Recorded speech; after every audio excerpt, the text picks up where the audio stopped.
Depending, state officers such as troopers, deputies, and even police officers can detain undocumented immigrants for some time while waiting for Border Patrol to arrive. But if the agents in green already have their hands full, it can make handling new calls a very serious problem.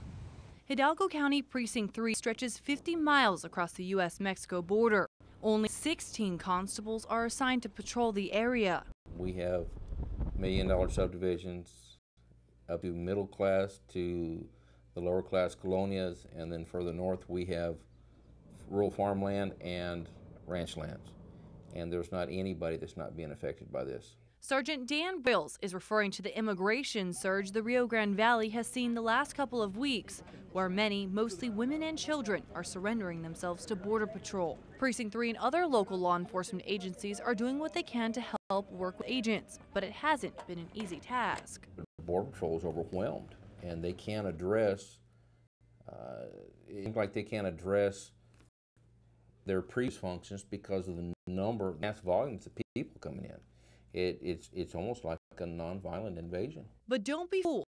It doesn't mean pursuits have fallen by the wayside. On top of that, we're still getting reports of drugs coming through.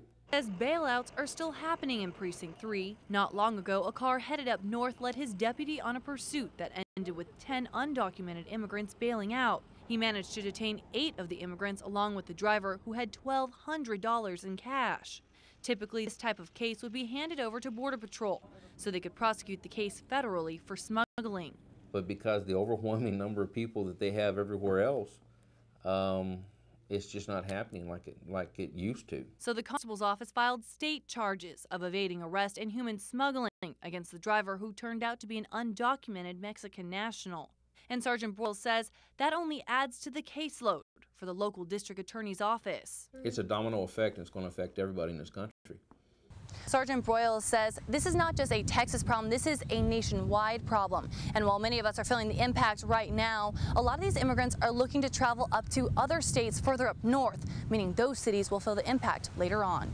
From Anzalduas Park in Mission, I'm Ashley Custer, Action 4 News.